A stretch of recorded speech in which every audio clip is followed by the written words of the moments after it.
Well, hey there, everybody. Today we are going to be talking about Etsy shops. So, Etsy shops are a great way to get started if you're wanting to start a handcrafted business or even a digital shop and sell like SVG files or clip arts or printables. Etsy is a great way to get started because it is a very active platform that can bring a lot of traffic to you initially without you having to do all that work up front of getting traffic for yourself. So we're going to talk about the most important things you need to do when you're first getting started on Etsy. So as always here, this is the unfiltered version of me. I like to keep things very real, very behind the scenes when it comes to sharing sort of all my small business tips and the things that I have learned over the last 6 years of running my craft business. So I don't do anything too fancy here with edits or anything like that. You just kind of get the real raw version of me. If you have any comments or questions, feel free to leave them below and I'll be happy to chat with you. So if any of you are familiar with my Etsy shop, it is called Catching Colorflies Designs. This is what I started back in 2015. I started this just as sort of a side hobby, something to do. I was suffering from anxiety and depression to the point where I attempted to take my life. And thank God I came out of that, but I used creativity and crafting, and part of that was my Etsy shop that sort of helped me in that process of healing. So I didn't expect during that time to end up where I am. I did not expect to end up running a 6-figure craft business. I did not expect to even be blogging. I just thought, hey, I'm going to have an Etsy shop. If I make sales, great. If I don't, it's something as a distraction and a hobby and a creative outlet. So to this day, my shop is known as Catching Colorflies Designs, even though my parent brand is Abby Kirsten Collections. I never changed my original shop name. I kind of just left it as it was because it was already very well known. And I figured there's really no point in reinventing the wheel. Let's just leave that as it is and we'll just create my parent brand name, which was abbykirstencollections.com. So let's talk a little bit about the most important things we need to do when we're first starting an Etsy shop. So many people have been to my Etsy shop and they say, wow, you've done over 94,000 sales, and that's a lot of sales for an Etsy shop. If you take a look at my ranking in eRank, and we'll go into that in a little bit, I rank 155 out of all the Etsy shops on all of Etsy, and there's several million. So I am up in the top 1% of the top 1%. So I like to think I'm doing something right, and I'm going to share just some of the most foundational things. So first and foremost, you want to pick a good name for your shop. So this is where I like to share a learning experience. I don't love my shop name, Catching Colorflies Designs. I came up with that because I love color and I was kind of doing a play on words with butterflies and combining it with color. But I don't love it because where I ended up later on in my business, it doesn't necessarily to me match the way I would have preferred. Now, there was no way for me to predict the future and know that, but if you're still in the throes of naming your Etsy shop, let me give you some advice. Think of something with your shop that can be versatile and can allow you to expand. If you're going to put the word, let's say you're going to make tumblers or you're going to make t-shirts, and you're going to put the word tumbler or t-shirt in the title, then you're going to be very specifically known for that. It doesn't mean you can't do other things, but you will be very specifically known for that. So I like to encourage people to think of things that can allow you to expand under that brand name. So if you're going to sell tumblers or t-shirts, maybe you think of some sort of combination of your name and a creative word or something like that, instead of putting that very specific niche in your title.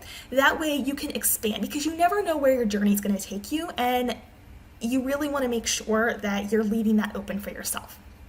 So that's just my own little piece of advice about choosing a shop name if you are still in the market for that. If you are not, but you haven't really gotten a lot of traffic to your Etsy shop yet, and you want to change your shop name, you can change your shop name in Etsy. To do that, you would go over to your dashboard under settings, and then shop name here is where you could change your shop name, and it will do a 301 redirect, which means that Etsy will redirect the URL so that it's still porting the traffic over to your shop. Now, some people ask, well, why haven't you changed yours if you don't really love your name? Well, the reason is because so many people actually search for my shop. So they actually are typing in the words Catching Colorflies Designs in Google, and I'm getting a lot of organic searches that way. And it's just already really well known and branded. So I've just left it alone. And it's just one of those things that I pass along as a lesson learned. It's not a bad name. A lot of people say they love it, but I personally would have probably chosen something different, like, I don't know, Abby Kirsten Shops or something very like simple. But let's talk a little bit more about the actual storefront. So on your storefront here, we all know about Etsy banners. If you need to create an Etsy banner for yourself, and this is very important, don't leave your Etsy banner blank. Don't do that. It does not make you look professional at all. So make sure you are putting an Etsy banner up, even if you feel like, you know, it's not perfect, but it's going to make you look a lot better than if there's nothing there. If you need to know the proper sizing for an Etsy banner, you can hop over to my favorite graphic design platform, which is canva.com. And they have free plans on here as well as paid plans, so you can get started for free if you want. And you can just come over here to create a design and then type in Etsy, and you'll see shop cover here, and it will give you the formatted size of that shop cover. And then you can upload imagery over here under uploads. It'll even give you some templates to work with over here, and you can pop your own text and graphics in. So if you're not, you know, a graphic designer, or you don't have any Etsy shop cover and you want to get one up ASAP, try going to Canva and then look up the Etsy cover photo templates and check out what they have there. That is a great inexpensive way to at least get something up on your shop. You'll notice here with my cover photo, I have added imagery of, you know, what my shop is primarily about, and that is a lot of paper flower crafts. I sell other things like SVG files as well, but that's really what I'm known for. So I've done a lot there with my branding colors. I've put a picture of myself on this side, as well as, of course, I have my profile picture down here. You want to make sure your face is somewhere. A lot of people will put their logo in everything and they won't have their face anywhere. I believe that putting your face at least one place is really important because it really builds connection and trust with your customers and your audience. So I know not all of us feel comfortable in front of a camera. Trust me, I don't, even though I seem like I do now. You could look at some of my old videos I filmed, and I was a quiet little mouse that would stutter. So believe me, when it comes to photos and videos, I know what that's like. So just start with what you can do, what you're most comfortable with, and then go from there as you continue to learn. But I encourage you to put at least one image, pick your favorite image of yourself, one image of yourself somewhere, whether it be in your profile or maybe include it in the banner somehow. It will help build trust and connection with your audience. I also mentioned up here in my banner about my buy 5, get 25% off. So any 5 items in my shop and you can get 25% off.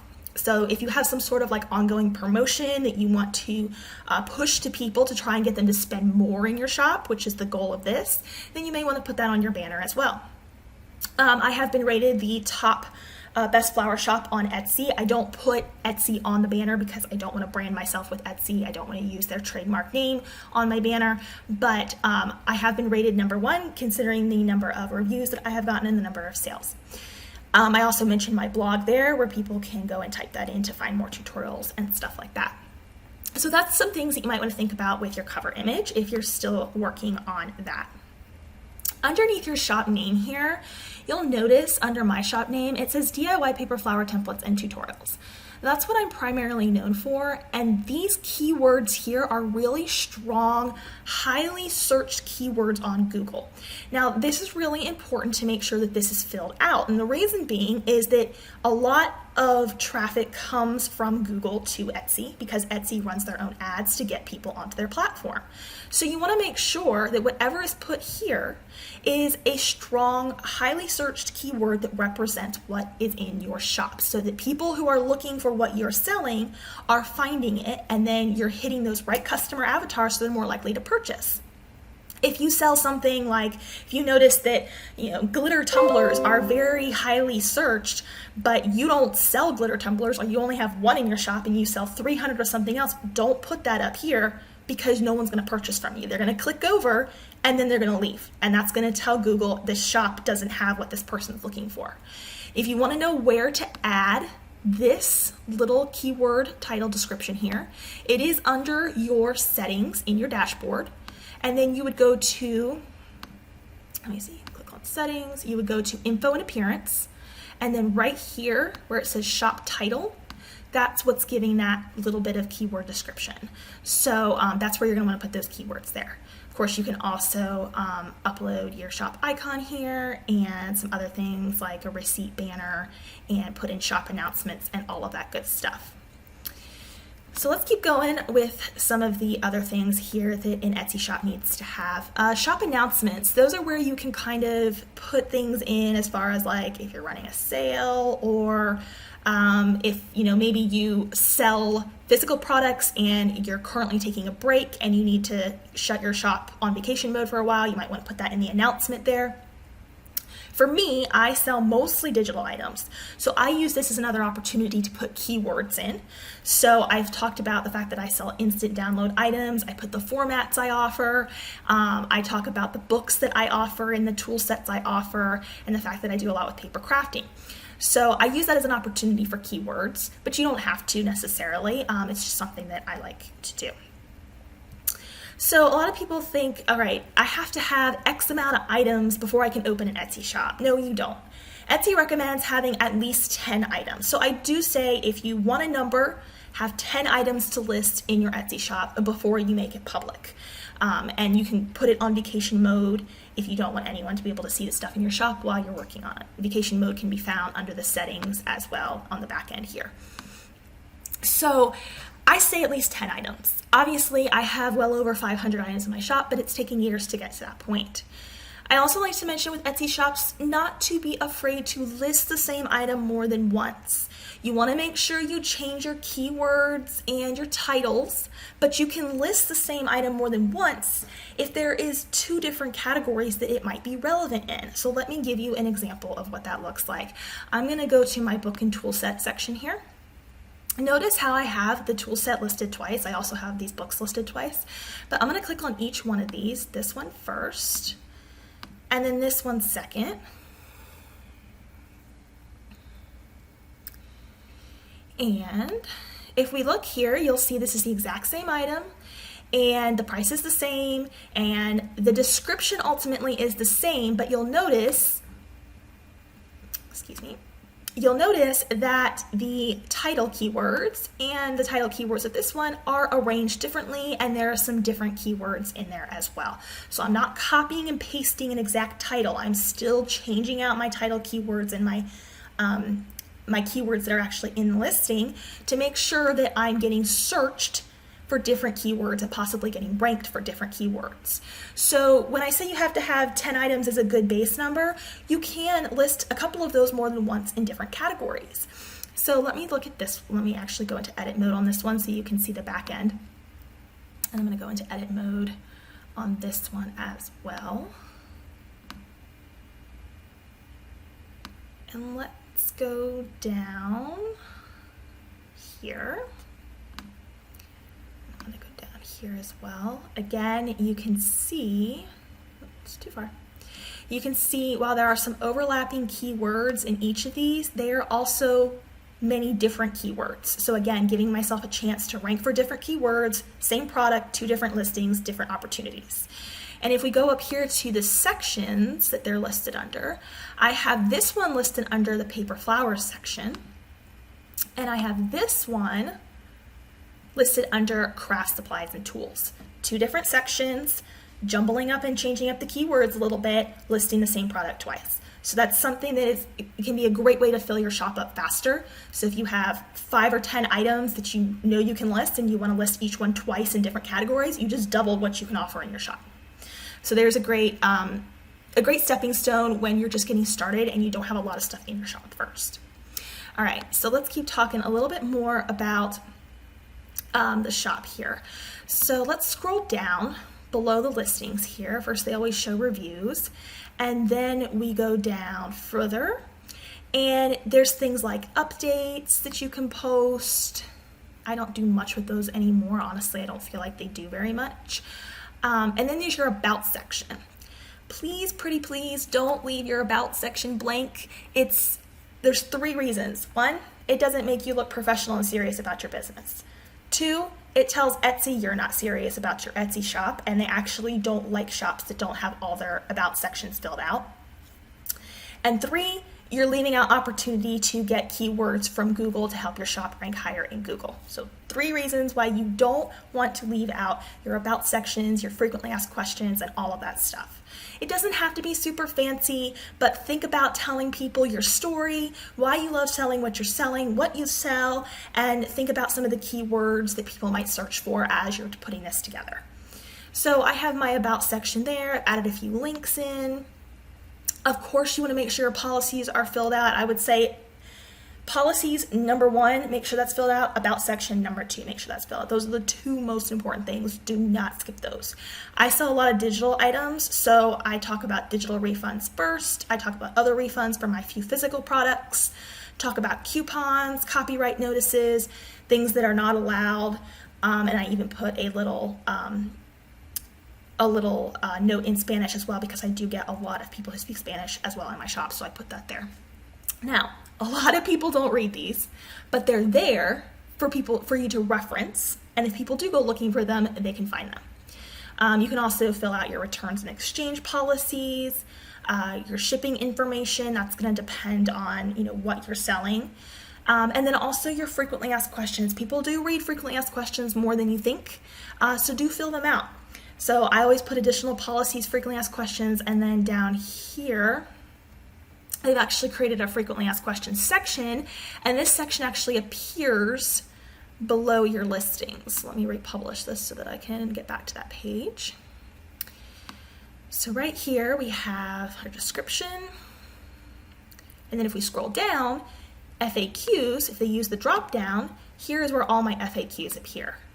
So that's a great place for people to get their most frequently asked questions answered without you having to answer a bunch of messages. So make sure you fill those out. Really, really important. So I would say, as far as a storefront in general, those are the things that you need to make sure you're doing. You need to get that banner up, picture of yourself, get those keywords under that title, choose a good shop name that allows you to grow in the future, fill out your announcement, 10 to 20 items to list. Don't be afraid to list them more than once in different categories. Fill out your policies, your about me, and your frequently asked questions down here, as well as your returns and exchange. All really, really important stuff. Now let's talk about one more thing before I wrap this up for just tips on getting started. It's kind of a crash course for people who want to know my best practices. You'll notice that I have buy 5, get 25% off. So Etsy loves when shops do sales. In fact, some people may not know this, but many probably do. Etsy will actually promote you more if you have a sale than if you don't. There's a few different ways they do this. 1, they tend to rank you higher in search results. 2, when people are looking on the search page, they will actually show that this shop is running a sale. Even if my item is $1 or more higher than somebody else's, but they like the way mine maybe looks better or something like that, or they psychologically see that it's on sale, they actually are more drawn in. So I encourage people, when they're listing things in their shop, price everything 10 to 15% higher than you would normally, with the intention of always running a sale so that you're getting higher in Etsy search results. So let me show you what that might look like from a search perspective. Paper flower templates, highly searched keyword, something I generally rank for. So here's one of mine. I do run some ads sometimes, so that's actually an ad. So I'm going to go below one that's not an ad. That one ranks without the ad. Let me come a little bit further down and see. Here we go. All right, this one right here is mine. You can see that right here, it shows the slash through price and that it's 15% off. So some cases I beat the other competitors' prices, and in other cases maybe I'm neck and neck, or I'm even just a smidge more expensive. But because people are seeing that slash through price, they're drawn in more and they psychologically feel like they're getting a better deal. So I encourage you, constantly run sales. I run a 15% off sale, usually Saturday through Sunday or Saturday to Saturday. And the reason I do this is because when you get down to the last 36 hours of a sale and you click on any item, it won't show it now because I'm currently Tuesday, so it's not close to ending. But when it gets down to the last 48 hours of a sale, Etsy actually puts a little warning right here that says this sale is going to end in the next 48 hours, or this sale is going to end in the next 2 hours. And it counts down, and that creates urgency for buyers. So I run a 15% off week-to-week sale. And people who shop with me once and maybe only rarely come back, they don't know that I'm going to do that. And there's no harm in it. And they're getting a better deal. So, why would they mind? And then I also run, let me go back to my shop here. I also run that 5 off of 25% all of the time. So that's if people want to buy more items from me, they get a better deal. If they're just going to buy one item, I'm going to create urgency and a psychological effect that they're getting a better deal. So I highly encourage you, when you're doing your Etsy listings, make sure that you are pricing 10 to 15% higher and you're running sales. Etsy likes 15% as a minimum, so I say 15% higher. That way you know that you're, going to be running like a 15% off sale. Etsy likes 15% off sales or higher. So generally they don't give a lot of wait to 10% off sales. But I also noticed, I think you can do this on, so this is even more obvious on mobile, and we all know people are on mobile more than desktop these days. These filters here are more obvious on mobile devices, but people will actually search by what's on sale. So on mobile, this is visible over here all the time. And if I click on the on sale and then apply, that's going to filter different search results. And as you can see, I've got 1, 2, 3, 4, 5, 6, 7, 8, 9, 10, 11, over here's 11, 12, 13, 14, 15, 16, 17, 18, 19, 20, coming down, oh my, 21, 22, 23, 24. I have 24 listings on the home page when I filter to on sales. Number one results out of 85,558 listings. I am, whatever I said, 14 listings, or I think I lost count, 14 listings on the home page. So as you can see, running sales all the time, definitely a great way to rank higher in Etsy search results. So plan to list your stuff 15% higher with running sales all the time. And I went ahead and added this section in here before we wrapped up because I remember I mentioned about eRank. So for those of you who don't know what eRank is, eRank.com is a platform that helps Etsy shops know how to search for trends, what keywords are most searchable, and it helps you create listings that can rank higher in Etsy. So something I highly recommend you do from day one. I think they have a free version, I don't remember, but it's very affordable. It's like $10 a month is the one I'm on. 50 lookups a day for free. So you can give it a try completely for free. And $5.99 a month actually. Okay, $5.99 a month. I think I'm on the pro plan, but it's very affordable. So I highly recommend eRank.com. I'm going to log into my account here. And I don't need to go there. I need to go over to my shop. Let's see. There we go. All right, so you can, on your dashboard page here, you can see where you rank specifically on Etsy as far as your shop. And at the beginning of this video, I told you that I ranked in the top 1%. I'm actually in the top 1% of the top 1% because I am 155 out of the millions of shops that are on there. Just this year alone, even though my traffic has actually dropped on Etsy, when I started in January 2021, I was at spot 196. So I've climbed that much more in 7 months. And when you get closer to the top, it gets harder to climb because you're competing with that many more people. So I am very proud of this number. I did not start there. So anyone who's just starting out, don't think that there's something wrong with you if you're not ranking super high. It's normal. I started off at the bottom just like everybody else, but I've had this shop for almost 6 years now. So there is, a contrast there with timing. So let's just go over for a second some of the popular things that I want you to look at when you're in eRank. First, if you have an existing shop, go ahead and check out and see what your global sales rank is. You're going to have to put in your shop name and then it will run the data and it will give you everything. It'll also help you here with how many missing images you have, if you have any spelling issues or missing tags or anything like that. And I have a few I need to fix there. Okay, so over here we have listings. You can do audits for your listings. You can do tag reports for your shop and things like that. I don't get into these too much right now, although I would encourage you to explore them. Excuse me. So under competition, this one I do check sometimes. I'll track just a couple of like shops that are typically ranked next to me on the homepage just to see, are they doing about the same amount of sales? Am I doing more sales than them? So it's just something that you can do if you want. If you don't want to, you don't have to. You can track up to 50. I just track a few that are like, in similar niches as me just for the sake of seeing where I'm at. I am the highest one there currently at the number of sales. Over here under tools is where I typically stay though. I don't get too concerned with any of the other stuff. I like to stay with the keyword explore lists and tools. You can also do bulk keyword lists. I like to do the keyword explore usually.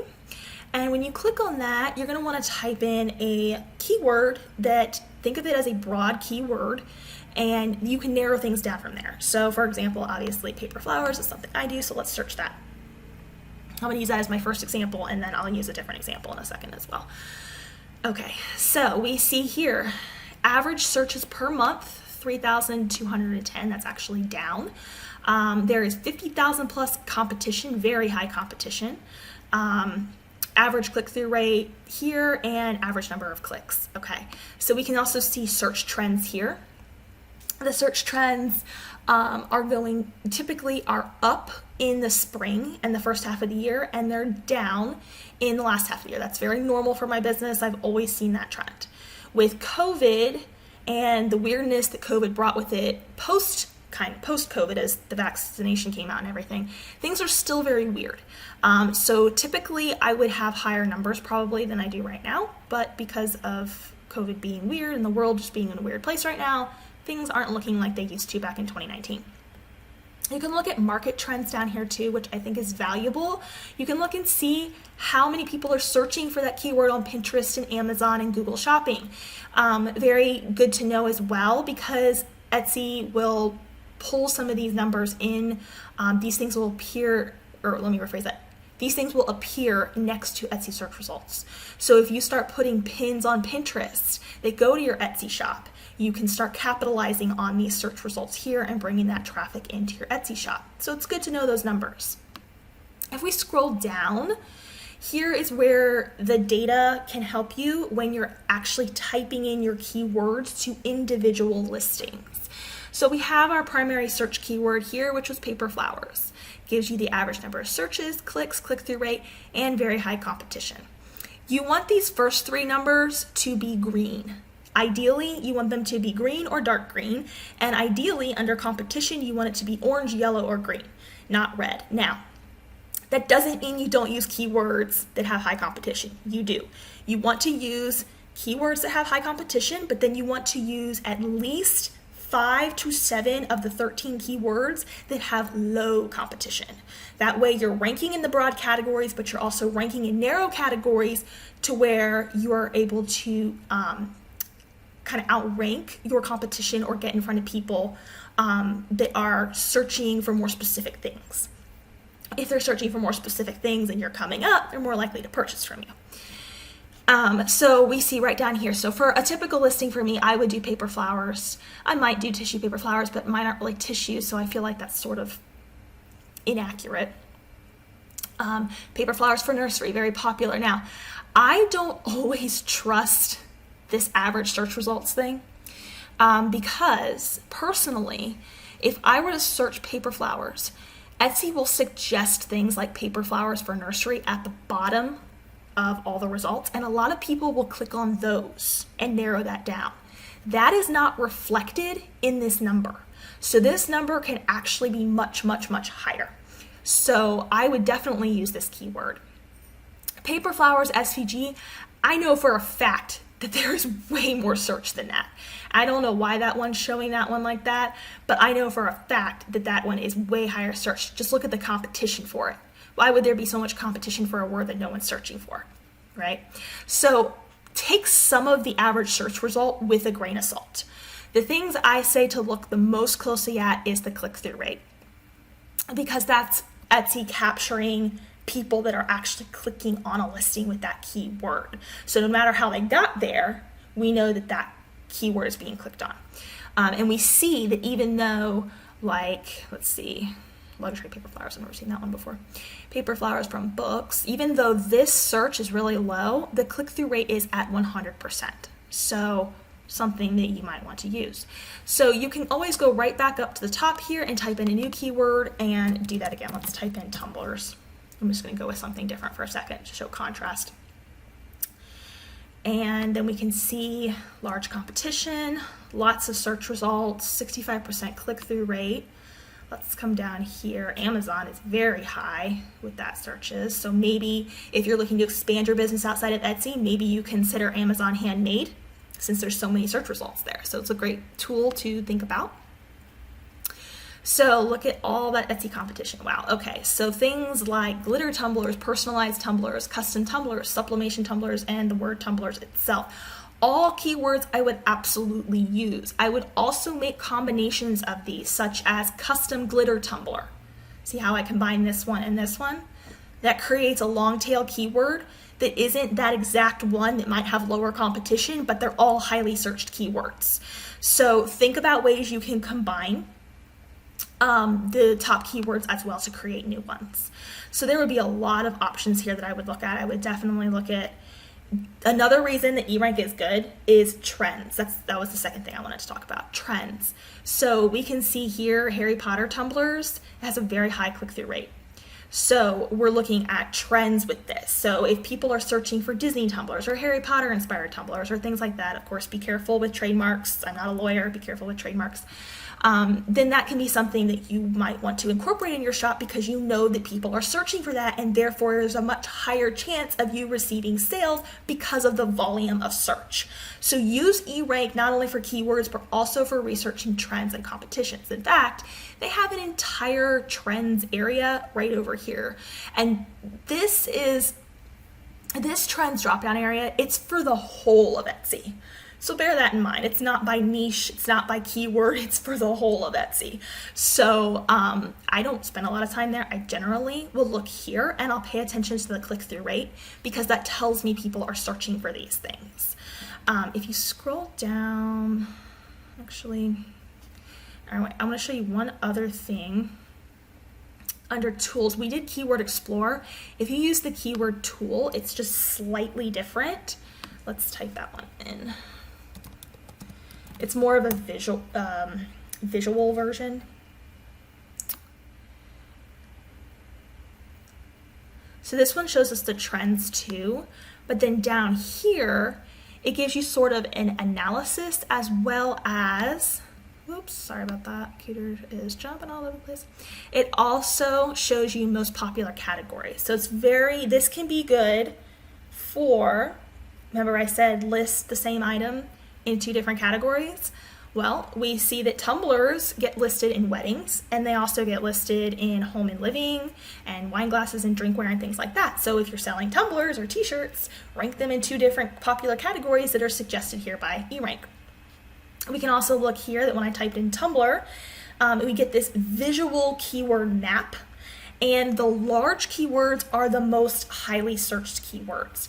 And the smaller ones are the lower search keywords. So I like to, if I was selling tumblers, I would grab these keywords here, and then I would also grab several of the smaller keywords so that I'm ranking in broad and narrow categories as well, which is the perfect combination for a successful Etsy listing. So that's just a little bit of back end on eRank. I can make another video on maybe how I would do a listing using eRank. If that's something you guys think that you actually want me to show you step by step how I would put up a listing using eRank, I could do that. Just leave me a comment and let me know if that's something that you would like. that is, in a nutshell, some of the best practices for running a successful Etsy shop. What I would recommend most for anyone who is just getting started. And if you have further questions about running an Etsy shop or another idea for a video you would like me to discuss anything more specific in the Etsy shop, please leave your comments below because I would love to know.